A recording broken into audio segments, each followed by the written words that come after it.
Hello അസ്സലാമലൈക്കും നമസ്കാരം. അപ്പോൾ ഇന്ന് ഞാനിങ്ങനെ മീൻ നന്നാക്കിക്കൊണ്ടിരിക്കുന്ന നേരത്ത് പെട്ടെന്നൊരു ഓർഡർ വന്നിട്ട് ഒരു ഹാഫ് kg കേക്കാണ് ഈവനിങ്ങിൽ കൊടുക്കാനായിട്ട് കേട്ടോ.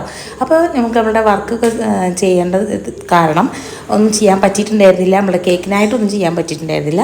ഓൾറെഡി എൻ്റെ കയ്യിൽ കേക്ക് ഉണ്ടായിരുന്നു. അപ്പോൾ ക്രീം ഞാൻ വേഗം ബീറ്റ് ചെയ്ത് സെറ്റ് ചെയ്തതിന് ശേഷം വീണ്ടും നമ്മുടെ ഉച്ചക്കലത്തെ കണ്ടിന്യൂ വർക്ക് ചെയ്തു. അത് കഴിഞ്ഞിട്ടാണ് നമ്മുടെ ടൂത്തൊക്കെ ഉണ്ടാക്കാൻ നിൽക്കുന്നത്. അപ്പോൾ അത് ഈസി ആണല്ലോ, നമുക്ക് പെട്ടെന്ന് തന്നെ ചെയ്യാൻ പറ്റിയതാണ്. കാണുമ്പോൾ ഭയങ്കര ടഫായി തോന്നും, പക്ഷേ ഇതേപോലെ ഷേപ്പാക്കിയിട്ട് അടിഭാഗം ഒന്ന് കട്ട് ചെയ്ത് ജസ്റ്റ് ഒന്ന് ഇങ്ങനെ ഷേപ്പാക്കിയാൽ ടൂത്തൊക്കെ പെട്ടെന്ന് ഉണ്ടാക്കാൻ പറ്റിയ സംഭവമാണ്. ഹാഫ് മൂൺ ചെയ്യാനായിട്ട് ഇതേപോലെ ഒന്ന് റൗണ്ട് ചെയ്തിട്ട് ജസ്റ്റ് കട്ട് ചെയ്ത് കളയുക, ജസ്റ്റ് ഇങ്ങനെ ഡോട്ട്സ് കൊടുക്കുന്നുണ്ട്. എന്നിട്ട് അതും ഇതേപോലെ തന്നെ സെറ്റ് ചെയ്യാൻ വെക്കുന്നുണ്ട്. ഞാൻ സത്യം പറഞ്ഞാൽ ഈ ഒരു കേക്കും ഡിസൈനും എല്ലാം കൂടെ എനിക്ക് വന്നിട്ട് 1 മണിക്കൂറിനുള്ള എല്ലാം സെറ്റ് ചെയ്ത് ഞാൻ ഫ്രീസറിൽ വെച്ചിട്ടുണ്ടായിരുന്നു കേട്ടോ. അപ്പോൾ ഇതാണ് നമ്മളുടെ ഫൈനൽ ലുക്ക്. നിങ്ങൾക്ക് ഇഷ്ടപ്പെടുകയാണെങ്കിൽ തീർച്ചയായിട്ടും ലൈക്ക് ചെയ്യുക, ഷെയർ ചെയ്യുക, കമൻറ്റ് ചെയ്യുക, സബ്സ്ക്രൈബ് ചെയ്യുക, അത് മറക്കണ്ട.